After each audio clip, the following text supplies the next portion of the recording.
Hello viewers, Kubiyando Kith and Kin, I'm SB and welcome back to I Was A Teenage Exocolonist, where today we're sort of staring down the barrel of the end a little bit, and I'd be lying if I said I wasn't, paralyzed by that idea. I don't know what we should spend the last half year doing here. I really don't have a good sense of what still needs to be done. Okay, we gave out gifts for the beginning of the season already, it looks like. We should go out and see if there's more interactions to have with Sim, right? That's a thing that should definitely happen.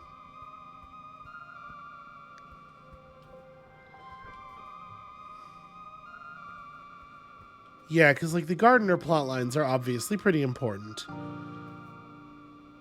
We have 6 real months and then glow left. I think. I'm pretty sure at the end of our 19th year it said. So yeah, I guess let's do that first.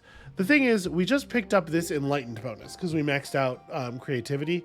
So if we were going to push for more blue skill points of any kind, this would be the time to do it. But I guess I don't know what I would...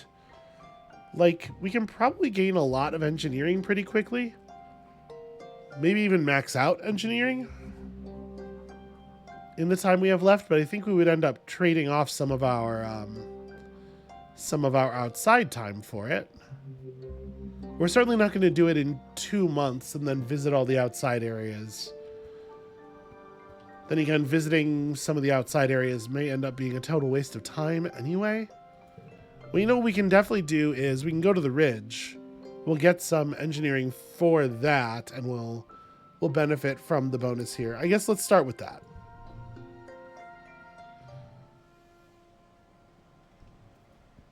But if it turns out we don't have any new events to do in the ridge, if there's nothing, you know, like terribly pressing, then maybe it won't actually be worth it to go out to the other areas either.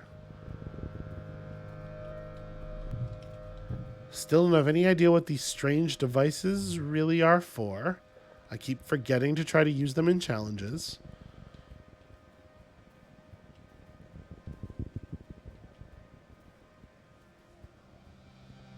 Yeah, okay. It's nothing interesting over here. I'm really hoping that Sim is going to come through with some way of, I don't know, negotiating with the gardeners or making some kind of lasting peace, because right now things are still very much in the air as to how prolonged survival would go.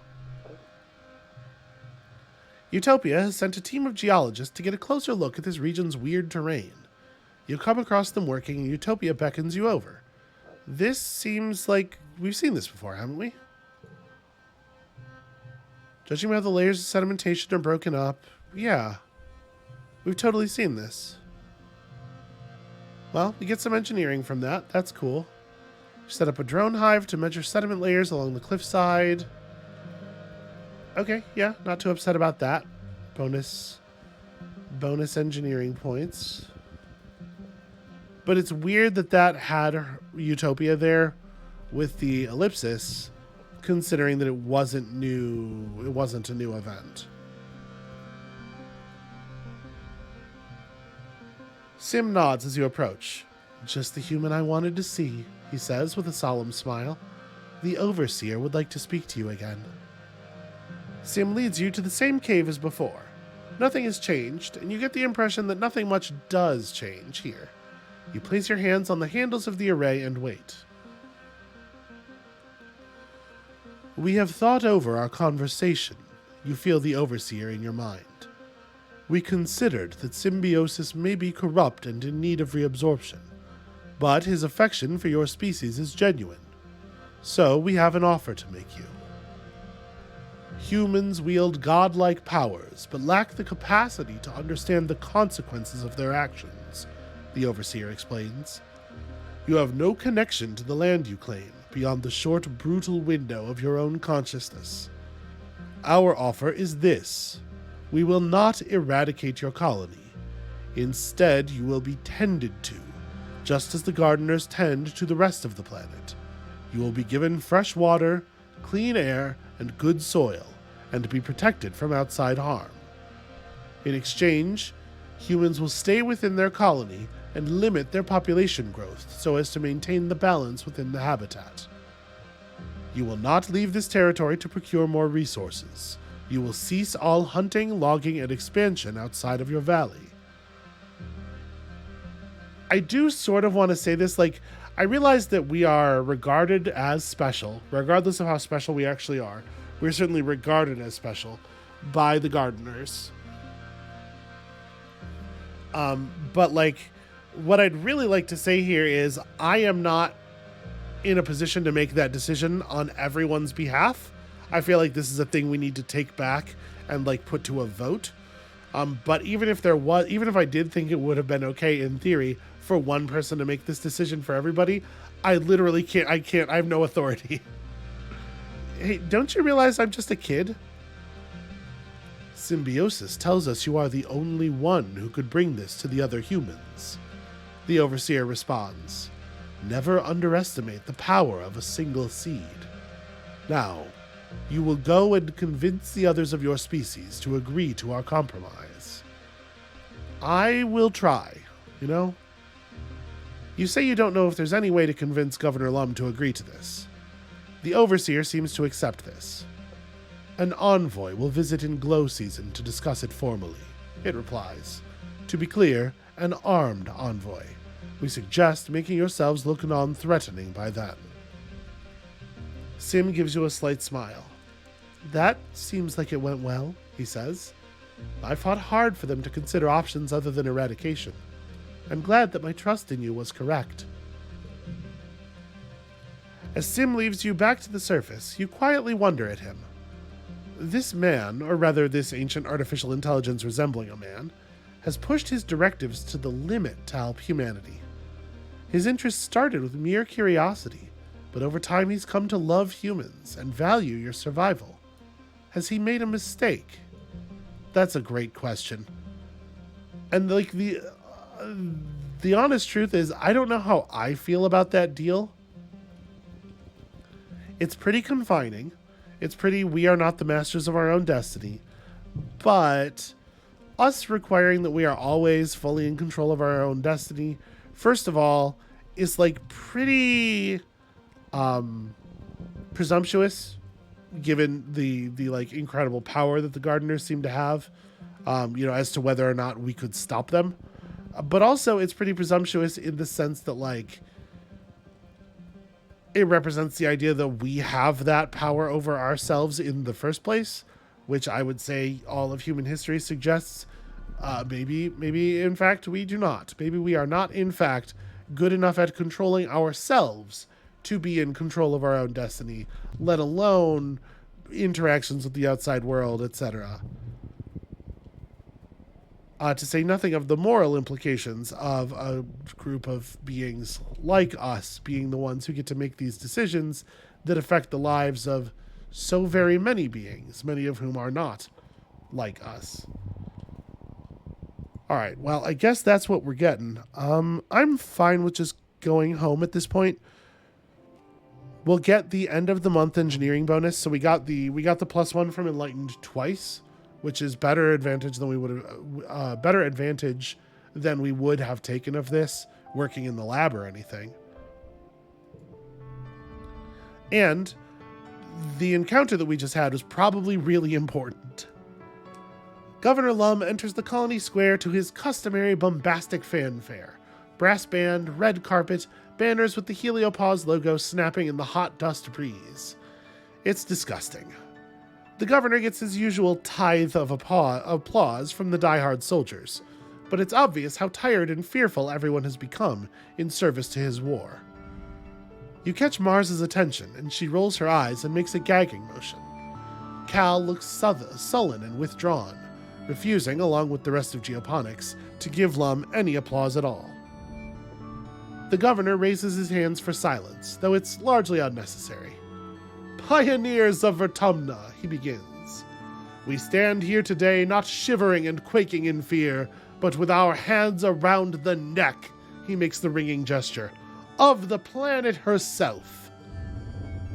Before he can continue, Mars leaps from her seat and runs to the front of the stage. A ripple of fear goes through the crowd. You all remember what happened to Utopia last year. It doesn't have to be like this, she cries, speaking to the crowd.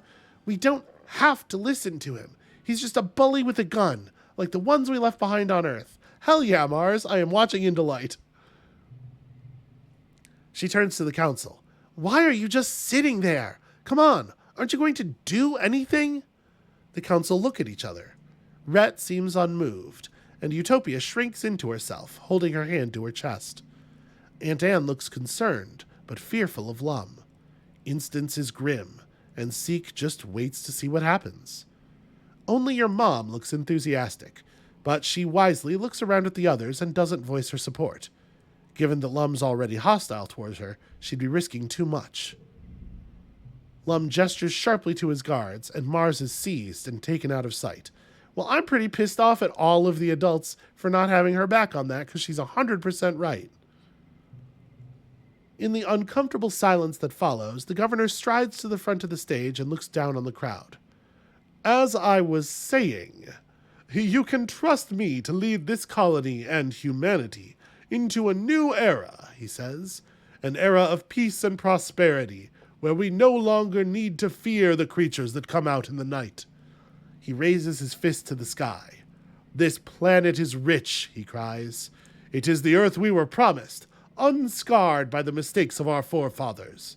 Here we will become what humanity has always strived to become. Caretakers of a new garden, children of a new Earth. People cheer, spurred on by Lum's display of dominance. Lum looks upon the crowd with pride. Pioneers, we are so close, he says. Soon this planet will be ours, and all her riches and wonders with it. But first, he continues, we need to adapt to the harsh realities of our current world. He gestures at the council. I know you all love your council, but it's time we thought about the future. We need to guard the colony leadership, he says with some disdain, against sudden upheavals, deaths, imprisonments, and the like. I've decided to instate a second position for each seat on the council, he announces. Lum explains that every council member will take an official second in command. Seconds will be trained in the running of the department and will be ready to take over the department should the worst happen during an attack. The council looks concerned. Is this how Lum begins to cycle out the colonial government with a veneer of legitimacy? Applicants must have spent a minimum amount of time in that department and will be judged by the council based on their relevant skills, though Lum will likely argue hard for his Helio appointees. You scribble your name on the ballot for security officers, probably inappropriate. I feel like surveyor makes the most sense for us, right? We certainly have the skills for it. Yeah, I'm gonna go for a second surveyor. Utopia is a little guarded as you enter your name for consideration. Well, just so long as it's one of us and not one of Lum's lackeys, she says quietly. I can't trust one of them to have my back when I'm out in the wilderness. She shoots an acidic look at Rhett, who's looking chummy with the Helio soldiers. And you win. Your second serve. Wow, that really didn't take any time at all. That's a pretty good card. Utopia breathes a sigh of relief and gives you a hug. I'm happy it was you, sweets, she says. If something happens to me out there, I know the colony's going to be in mighty fine hands. When the voting is concluded, Seek announces the names of those newly appointed seconds.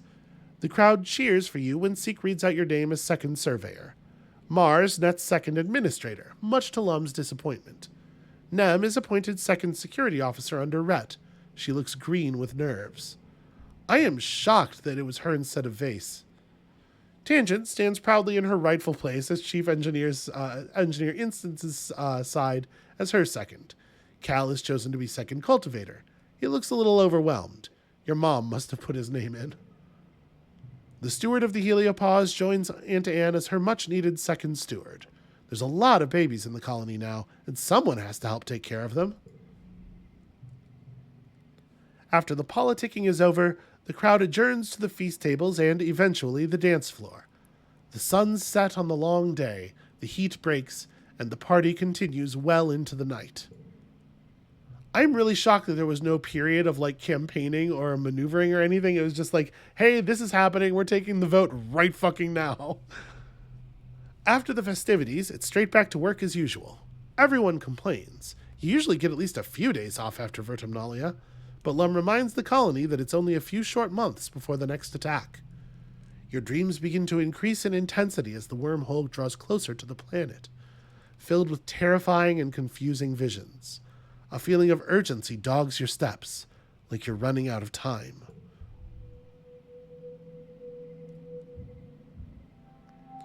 Alright, and remember, we are now allowed to give gifts every month. There's not that many people who still need gifts from us, but we should probably just go ahead and push all of our relationships as hard as we can.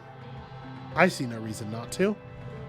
What I do not have for you is... So wait, hold on. What do we know you dislike? Crystal clusters. Here, I brought you some... yellow flower? Okay, I didn't figure she would have any particular feelings about that. Tange, how you doing? We haven't spoken to Tangent in a little while. Oh, there's a smoochy option. Flirts with Tangent is kind of a weird... Tangent is standing at the door to the laboratory, looking out toward the walls and the wilderness beyond. We've done all we can, she says, and then sighs. I don't know what else there is to do. Perhaps inspiration will come to me if I work harder. You got a little time to spare? Tange hums and checks the time on her hollow palm. I suppose, she says archly, then smiles. If you provide me with sufficient motivation. We just go for a little walk. You and Tange go for a walk around the perimeter wall, holding hands and silently observing the wilderness.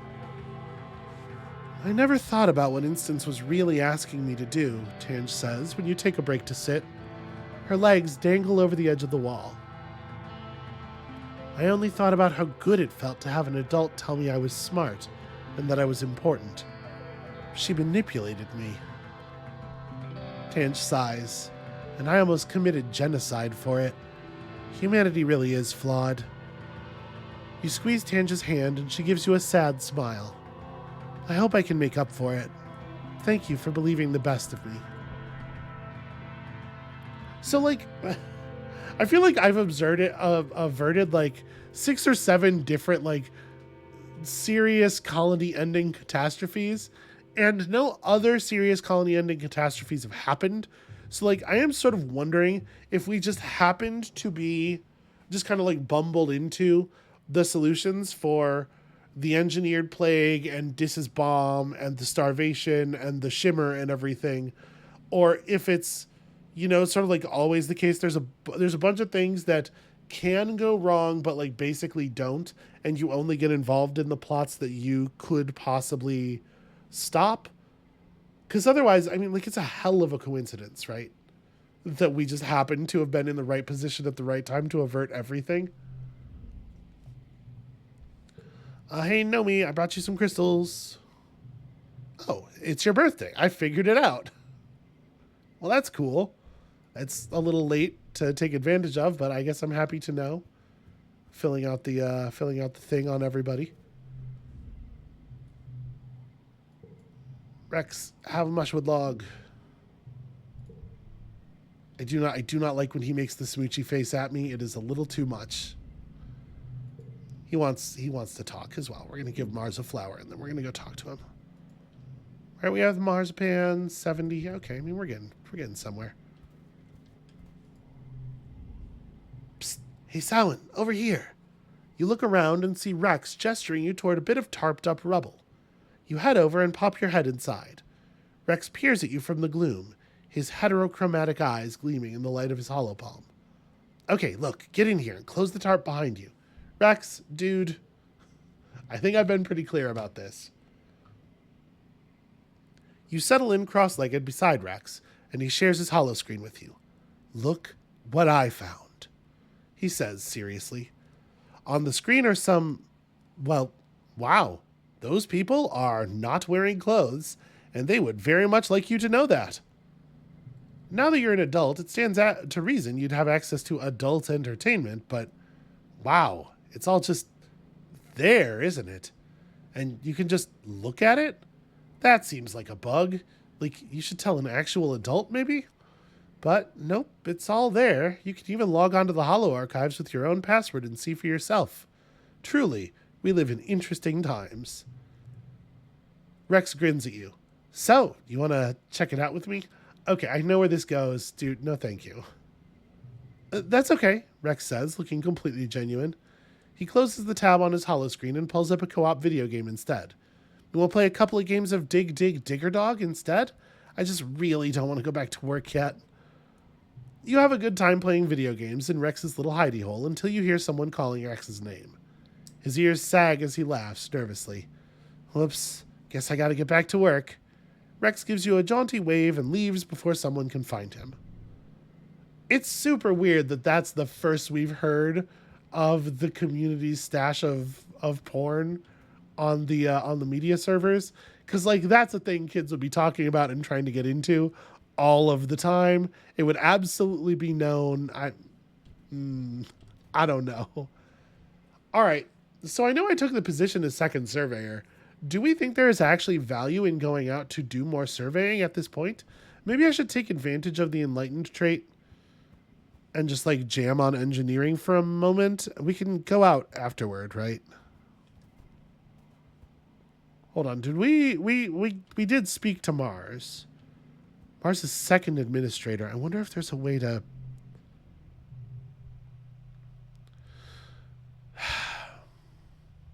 See, here's the thing. I think we'd have a much better chance of getting the Overseer's deal across to Mars than we would to Lum.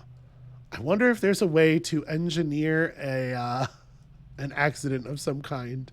I'm going to hold off on this. We're going to keep this under our hat for at least like a couple of months until we see if the game is going to offer us the opportunity to shuffle Mars out or to shuffle Lum out.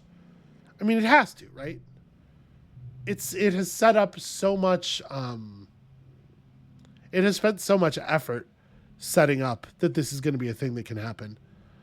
So +3 engineering.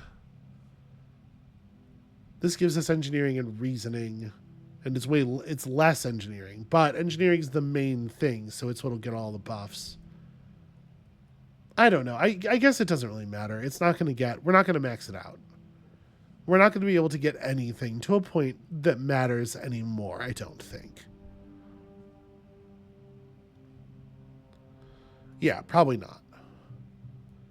This month you explore making electronic music and learn a lot about manipulating the frequency and pitch of a sound to make unusual and sometimes pleasant results. It's kind of amazing that music is just physics. You share your creations on the HoloNet for people to download. It's nice to have something new to listen to. Alright, well let's just blow this out. Please give me money. There's no way... No, I can do this. We can make a 4, 5, 6 at least. Because this 5 has a gem on it. There we go. That'll get you a super goal.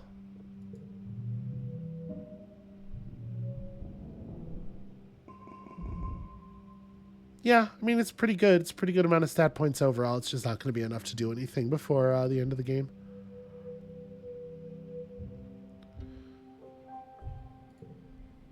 And now the blue buff is worn off, so I guess this is when it makes sense to go and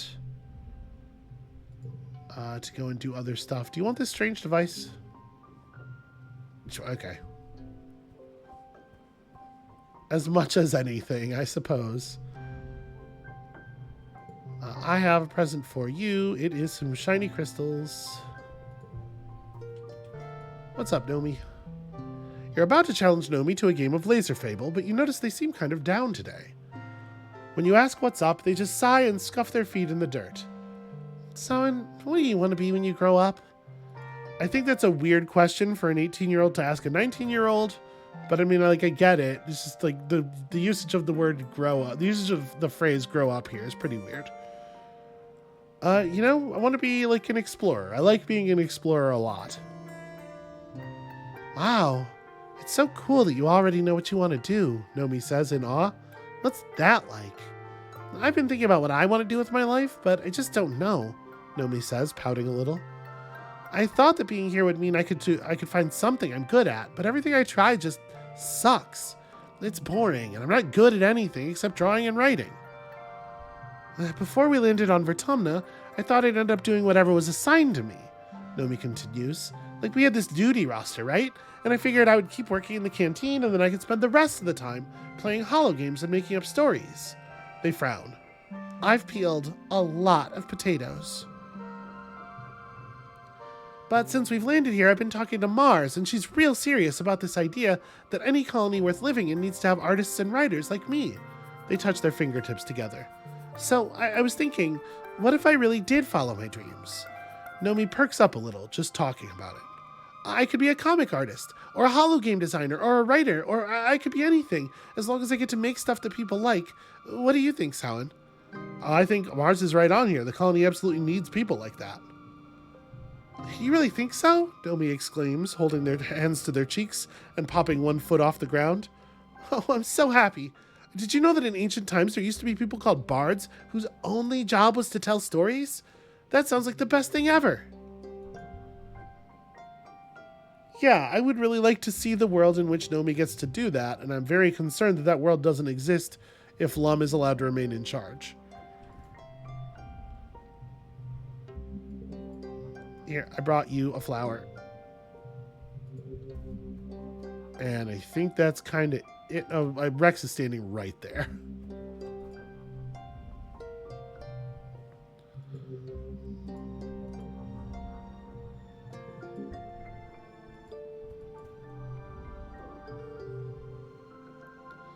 +5 to flushes with this card. Wow. That's pretty good. You know what my hammock needs? Rex. Rex. Truer words never spoken. An automatic snack delivery system for when my hands are busy. Yeah, I was thinking, if I had a big barrel of cookies up here, he continues, pointing to a gnarlwood tree nearby, I could use ramps and pulleys to bring the cookies over here. He gestures to his hammock, and they could just roll right into my mouth. I mean, I guess so. It's a bold plan and involves a lot of twisty-turny ramps, gears, levers, swinging arms, and more. It's probably a lot more complicated than it needs to be, but it is hilarious to watch Rex press a button and send a cookie rocketing down a chute and eventually into his mouth. The ground is littered with the cookie detritus of failed runs, but Rex is proud anyway. Oh, it works perfect, he says, his mouth full. Thanks for the help. I mean, I guess I'm glad I helped. I'm glad I was able to. We can absolutely just cap out our engineering if we wanted to do no additional surveying. And I feel like we had like that seemed like the narratively significant encounter that we would need. I don't know. I'm debating changing up my equipment here a little bit. And just like turn on the brain trainer as well. We have to unequip one of our pets though. And our pets are pretty fucking good, is the thing. The Freaky is phenomenal. I guess if I'm going to equip just one thing, it would be the brain trainer for sure. Because I think we're getting past the point where like we need bonus challenges. And I want to be ready to have like a big persuasion moment or something. It feels like we're at a point where persuasion could come up in a big way at any moment. It certainly feels like it's been happening more and more. I guess let's go out again. So what? It's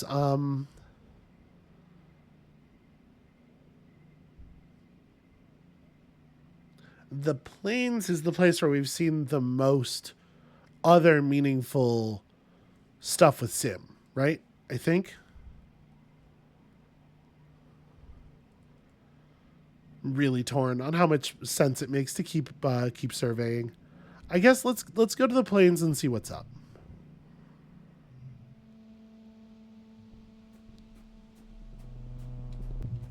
Also, you know, it doesn't hurt in case there's some difficult challenges at the end of the game to pick up a bunch of mushwood logs.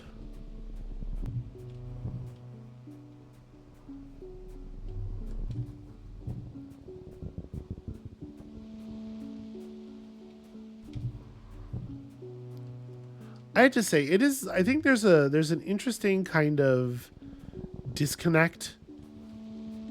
Okay, we do not have a new event with Sim here. We do have a new event with Nomi, though. And there's an interesting kind of disconnect between the mechanics and the narrative a little bit in this game, where, like, once you become good at something, it only makes sense to become so good at it, and then after, like, that being a thing that's really important to you, you are really strongly mechanically incentivized to just bail and start doing something else. Right? Like, we hit this point where surveying, we maxed out perception, and all of a sudden surveying was just like, I don't know, is that even worth doing anymore? It's not really how kids develop skills. You certainly don't have a lot of people maxing out the amount that they're able to do anything in their teens. I don't know. Nomi, what's up? You meet Nomi, and Dis at the edge of a large lavender-hued lake. Hey, Samhain, Nomi greets you. We're mapping the edge of this lake and taking water samples. Utopia gave us these cool drones to play with. You want to join us? Dis checks his holopalm map. It'll be faster if we split up. You go clockwise, I'll go counterclockwise. When we meet on the other side, we'll be done. I know that we need more relationship with Nomi than we do with Dis, but I kind of want to go with Dis because I would like to be able to check in with him on, like, where he's at with everything. Are you sure? Dis asks doubtfully as Nomi tries to hide their disappointment. Okay, we'll see you on the other side, Nomi. Sorry, Nomi. Half an hour in, the drone you're using to map the edge of the lake, a sophisticated one the size of a golf ball that catalogs flora and tastes the air and water for mineral content, suddenly disappears, its tracker gone from your holoscreen map. Ah, crap, Dis mutters. He looks concerned but steady. Did you see where it went down? We better try to find it. And be quiet in case something brought it down. Yeah, I'm confident I can find an object. Feels to me like it is well within my wheelhouse.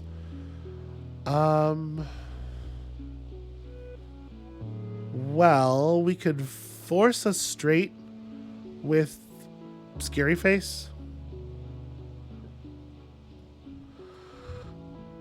But, like, maybe I would rather... I was going to do the 8, 9, 10. But maybe I'd rather hold on to, like, the 9 and 11 and stuff. And we do, like... do, like, a sort of a low, easy one.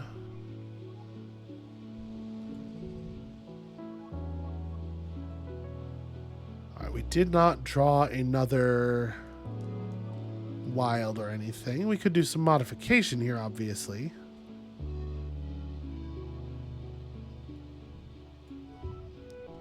I mean, is the most sensible thing just that? That's 30. I guess maybe I want to play the 8s.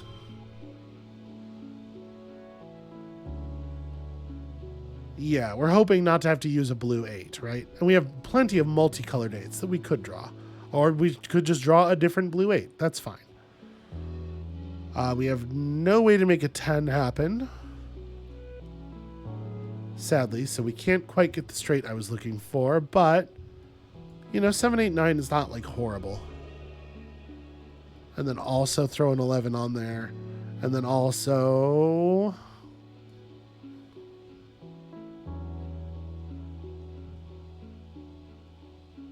I think the only thing we're going to be able to do here is place a 4.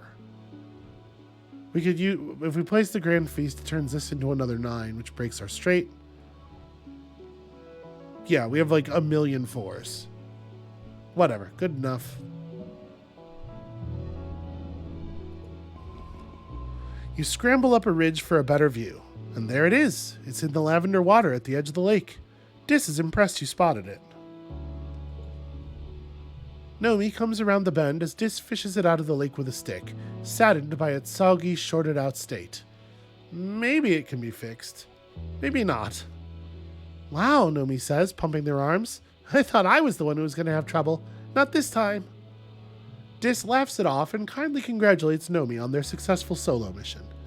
You finish taking readings of the far side of the lake with the remaining drone. Nomi suggests you break for lunch, and you enjoy a picnic together.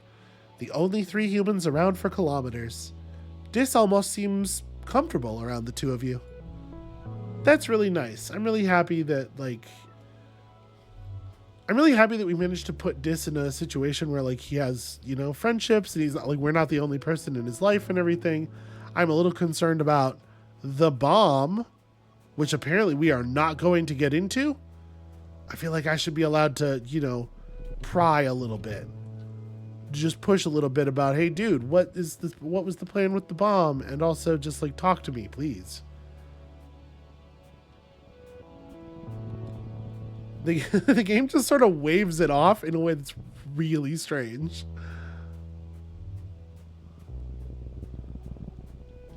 Okay, well, another Nomi event.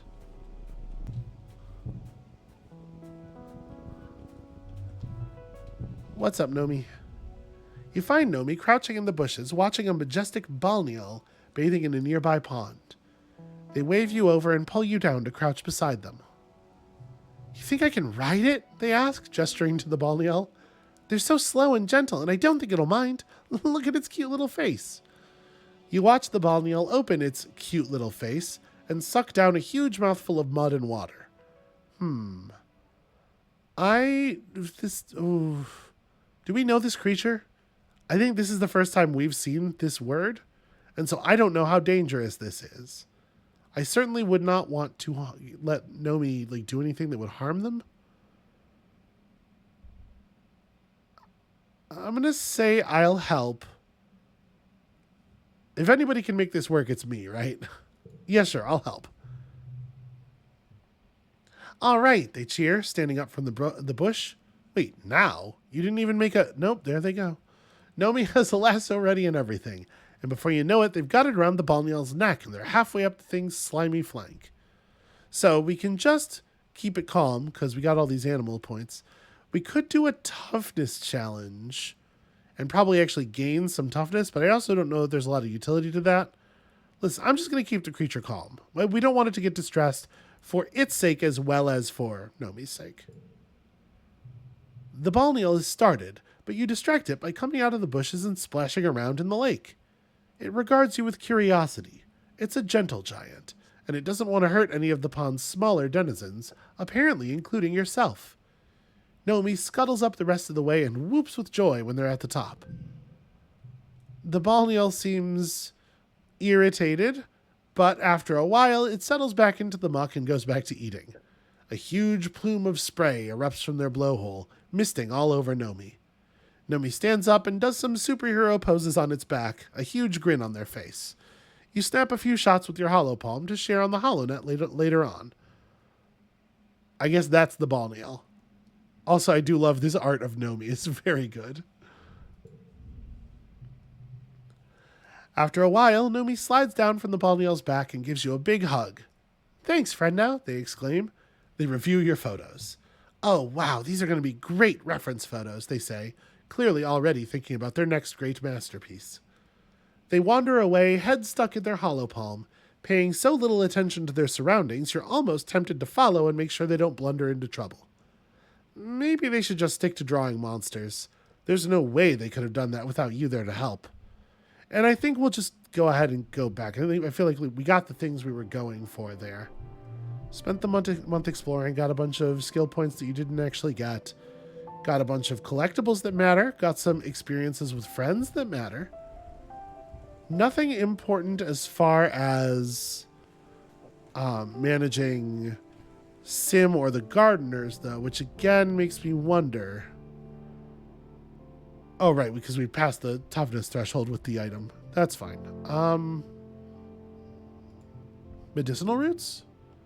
Nope, nothing special there either, huh? We're gonna almost be able to get Nem to 100 friendship.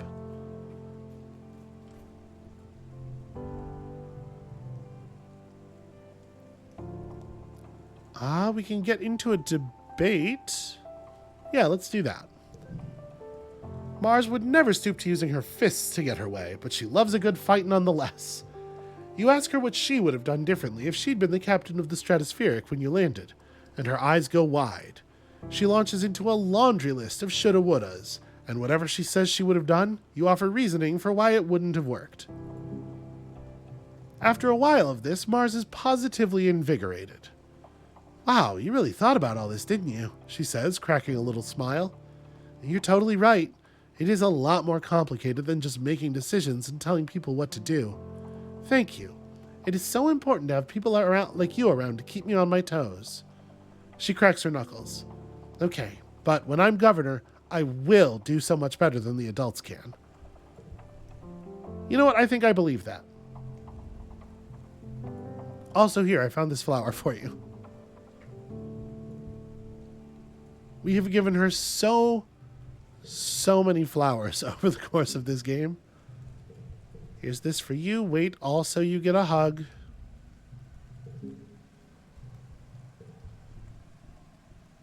Rex is a sweetheart. He's just like, you know, he's enthusiastic. The thing about Rex is that he is enthusiastic. All right, what do we want to do now? We could run out and hit the other, yeah, we could run out and hit the other areas. I guess I am into that as a plan. Oh, hey, Nomi's right here. You know, I should probably make sure we give Nomi a crystal. And then, so what do we have left? We have the valley and nearby.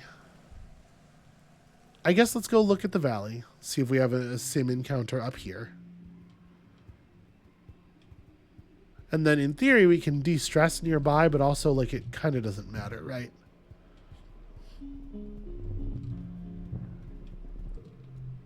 Oops, I did not mean to interact with that event. I wanted to grab the pickup. There's a squeeger queen. We're just going to go around. Oh, I still got the stress. I'm actually a little surprised by that.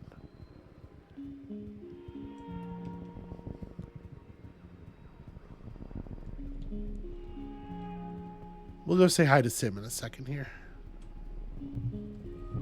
Utopia with words. Like the rest of the planet, the valley is home to some strange plant and animal life. You find Utopia puzzling over a jelly arch, a huge gelatinous arch held together by solid veins, large enough for a person to walk underneath. They don't look like animals, but you've been around long enough to realize things aren't always what they seem. Upon closer inspection, the arches seem to pulse and breathe, even though they have no visible organs. And they're always kind of warm. It's unsettling. Now, I know this one ain't right, Utopia mutters to herself as you approach. Samhain, you ever seen a jelly arch look so deflated? You take a look.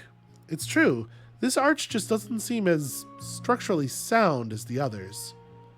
Yeah, I'm beginning to think they're all connected, Utopia says, scratching her chin. Like runners underground, poking up every so often in waves like this. If one's looking rough, what's going to happen to the rest? She sticks her hand in the goop, and the arch seems to cringe away as she roots around in its innards. Yeah, sure. I bet it would. Yeah, it's got some kind of crystal structure in here, suspended in it, she says, sticking her tongue out between her teeth. I wonder if it's got its nose knocked out of joint, or, whatever it's got instead of a nose. The jelly arch makes a sloshing, groaning noise, its surface rippling with pain? Can it even feel pain? Or is it just a reaction to being churned up inside? I'm going to ask her to stop doing that. It seems to not like that. Utopia pulls her arm from the jelly arch with a puzzled look. Yeah, I guess I should be more careful, she says. Good looking out, Samhain. Yeah, I can't believe you needed me to tell you that, but okay.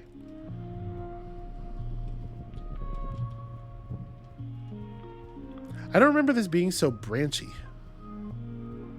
This area is very branchy.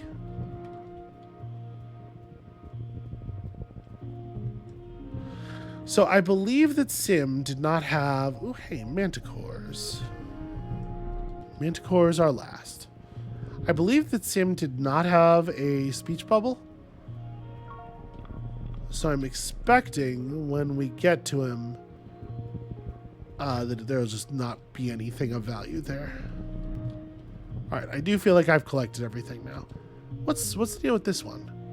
A herd of float cow are grazing nearby. You watch them peacefully bob along, occasionally releasing streams of urine or clouds of helium to maintain a steady height. So we were never able to... Do I want to capture one? Is that a thing that would be valuable to do? I don't know that I want to... Yeah, let's try to milk one. Alright. We did it. Hooray. I was wondering if that would be sort of special because it's like locked off on a plateau by itself. But no, that's definitely an event we've seen before. Alright, so Sim was back this way. Was I right that there is nothing? Yep. No special interaction to be had here. Have you decided what to do about the Overseer's offer yet? Sim asks. I don't mean to exert pressure on you, but your time is running short. Interesting. We have a card we can gain from looking at Sim. I don't know that I want a 4 at this point in the game. I think I'm good. And we know he's not really going to take any gift we offer him, so... Let's go have a chat with the Manticore.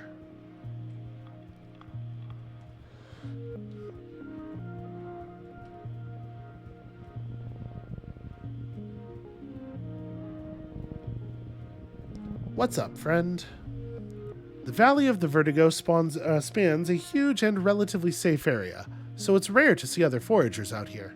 It's surprising, then, to come across Utopia and 2 other foragers crouching in the underbrush. Psst, Samhain! Utopia hisses, beckoning you over. Get over here! You slink over to the other foragers. Through a gap in the underbrush, you spot a terrific sight.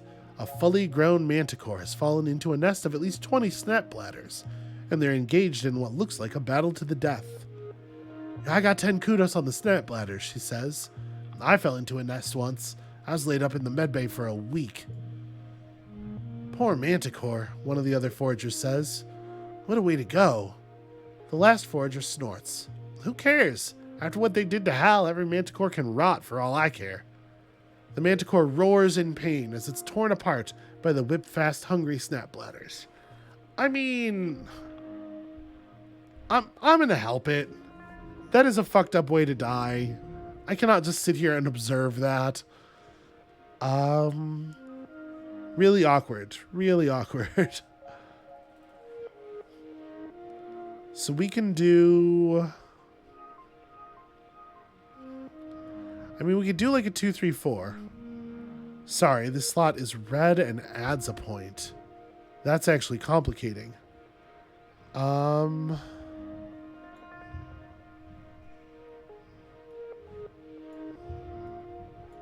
Right, there we go. There's a 2, 3, 4.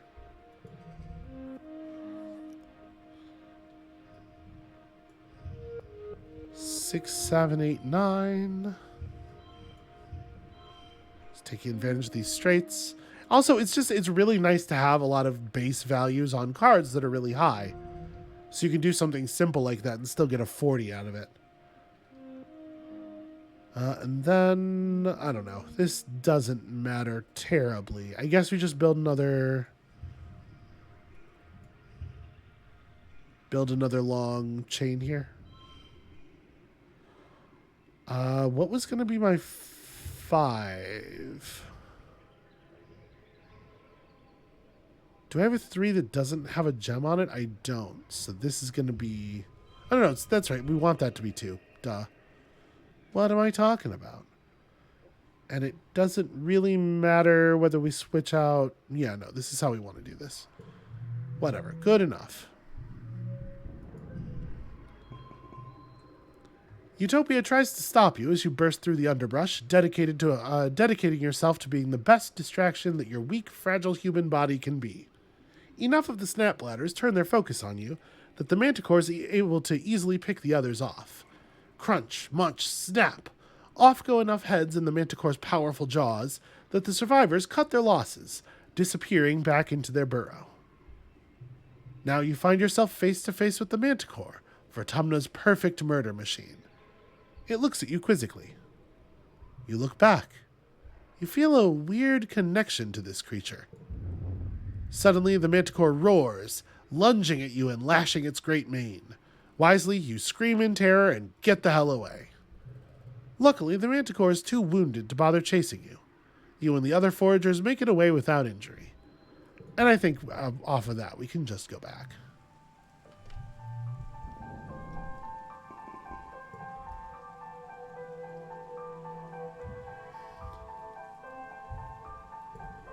All right.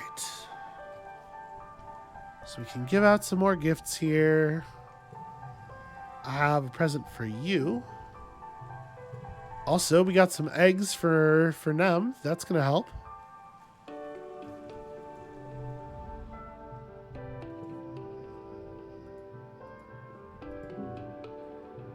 Where does that put you?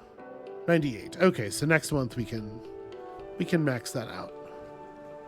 Not that it matters. At this point, I'm just like collecting numbers to collect numbers because that seems like a fun thing to do.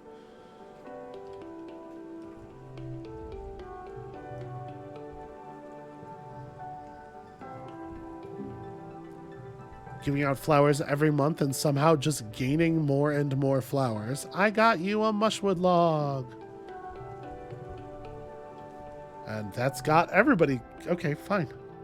You're looking for Mars, so you just follow the sound of arguing until you track her down outside the bridge. I can't believe how short-sighted you're all being, she fumes. Do you think we can just take this planet by force by killing everything that threatens us?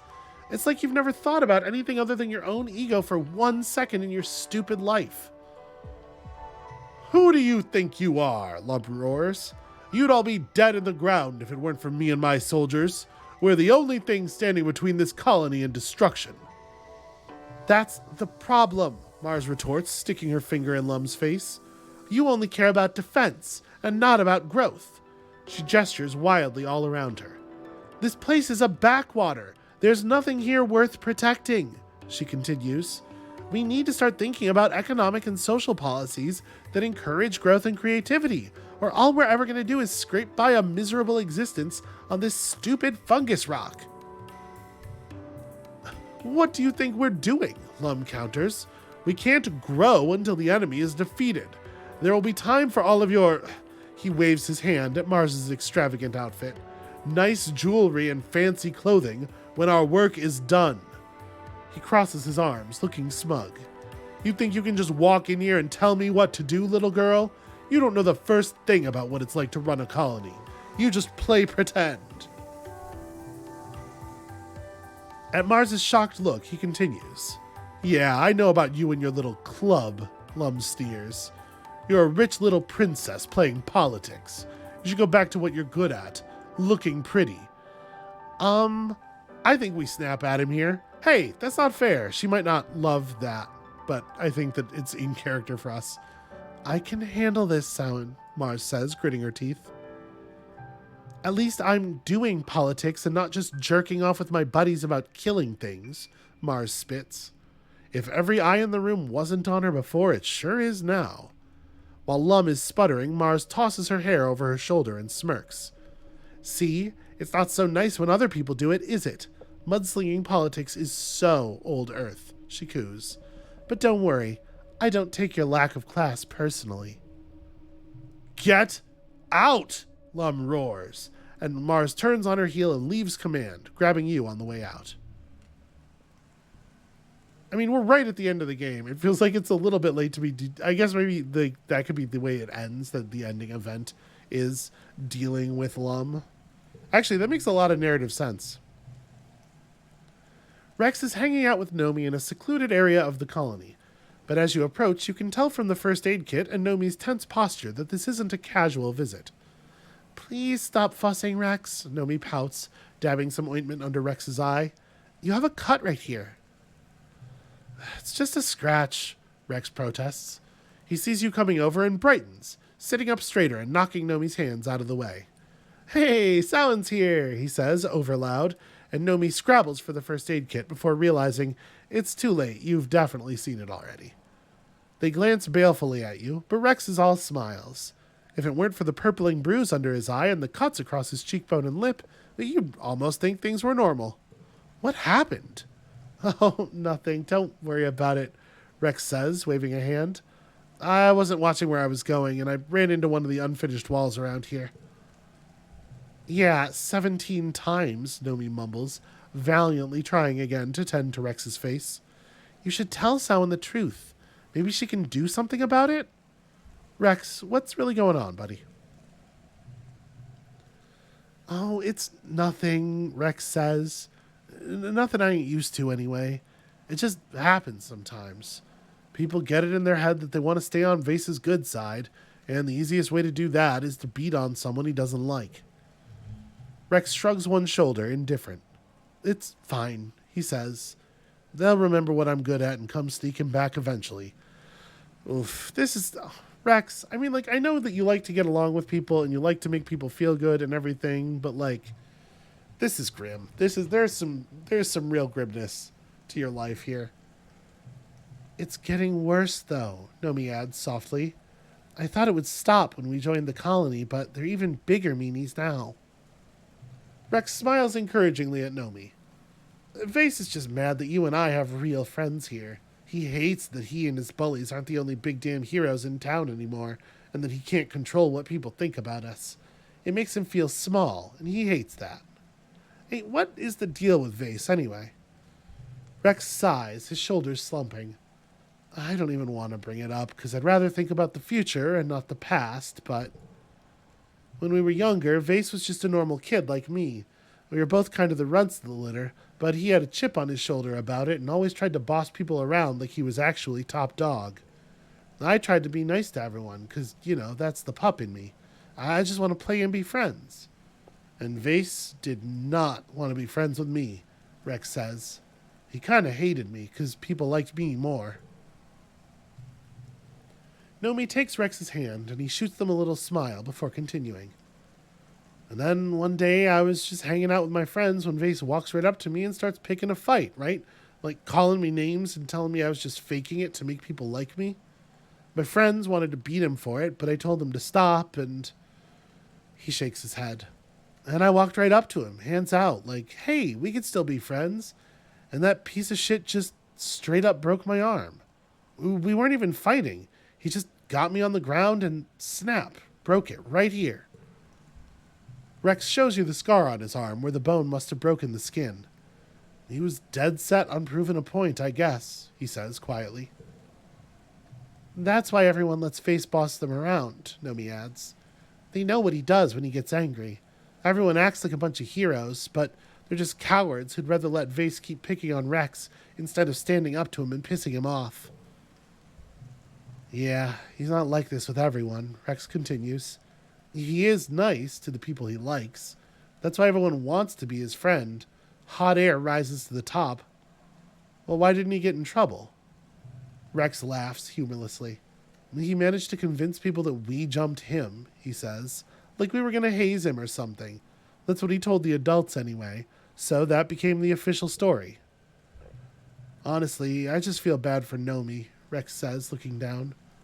If it wasn't for me, people would probably leave them alone. It's not fair that they get crap for being friends with me. No, I don't think Nomi would. Pretty sure Nomi's getting it either way. Nomi throws their arms around Rex, who grimaces in pain. I'd rather be friends with one good Rex than with 100 of Vase's bully cronies. Rex relaxes into their arms and hums happily. So, Rex wouldn't want me to do the thing that I think is the appropriate solution here, which is obviously to kill Vase. And I want to be clear that that's not rhetorical. I mean, I think probably it is a net savings of actual human lives to just actually murder this, 18-year-old. Right? Because he is going to kill somebody. He's going to kill several people, almost certainly. And he's going to continue to brutalize and lower the quality of everyone's life while he's on the way to the murders. I feel like the utilitarian thing to do here is just remove the problem. But if I say I'm going to destroy Vase out loud, they're both going to yell at me about it. I could say people should know the truth. I don't know that I feel like that helps either. That probably just gets them beaten. And it's better to keep the past behind you. It's like a really fucked up, non-supportive thing to say. So I guess I am going to say I'm going to destroy Vase just because I feel like this is the least cruel thing to say. Rex snorts. Don't think I haven't thought about it, he says, and Nomi grumbles. Hey, I'm not perfect.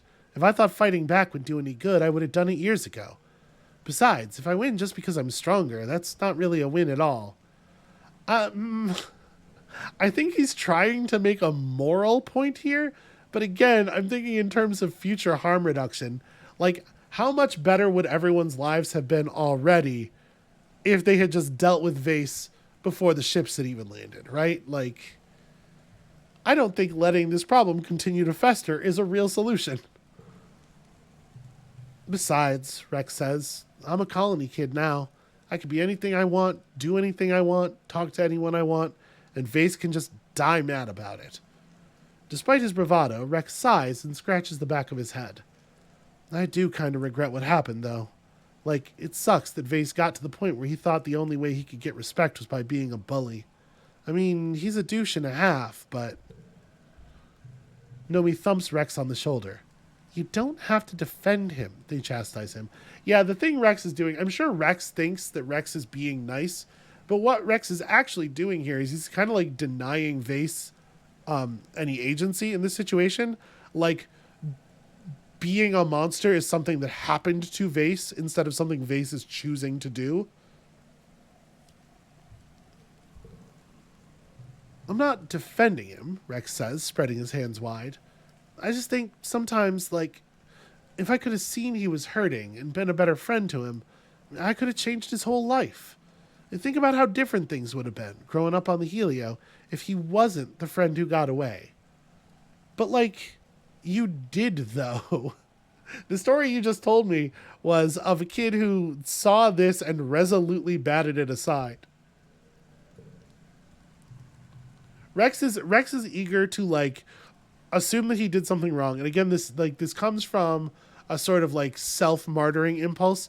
Rex thinks of this as a noble way to think, but what he's actually doing is just like making excuses for the problem to continue. And like, Vase chose to be Vase, right? Nothing happened to Vase. Vase happened to others, and we need to be thinking about that in terms of how much more Vase we're going to allow to happen. Rex musters up a smile. That's why I try not to let it get to me. It doesn't matter what Vase does to me. You can't hurt someone who chooses not to feel pain. You also literally can't choose not to feel pain. He's going to get his fool ass killed someday, and I'm still going to be right here. He reaches out and takes your hand, and Nomi takes your other, so the three of you are linked. And I have everything I need. Again, he's going to get his fool ass killed someday, but he's going to get some innocent people killed on the way there. And I am much more concerned about those people than I am about him. I do not like the way Rex is approaching this at all. And this game has a certain sort of social outlook and stuff, and I admire where its heart is at, and that it doesn't want to let you commit murder on a teenager. I get why, but like, especially given the way that the game is using the characters as sort of like, allegory is too strong of a word, but right, like each character represents a certain kind of like social force and or viewpoint on that force, right? Like there's some very broad like archetyping going on here. It's very difficult for me to argue, well, you're right, we should all just sit around and choose not to suffer as Vase inflicts suffering on us and the people we love. And I'm just saying, ain't nothing wrong with this colony couldn't be solved with a couple of shovels. Anyway, we passed the hour mark. I'm going to go ahead and call it right here. I'm going to leave it right here. When you come back next time, I thought it was possible we would push all the way through a half year. We got a lot of scenes and stuff, though. So that was not the end. But when you come back next time, I think there's very little chance that we do not see an actual ending for this character. I'm curious how everything's going to turn out. I think we're probably going to bring the Overseer's case to Lum before we do anything else, because it seems like we're not going to be able to do anything about Lum being in charge before the end of the game. And yeah, gosh, I have no idea how I think all that's going to go. Come back next time to find out, and we'll see you then.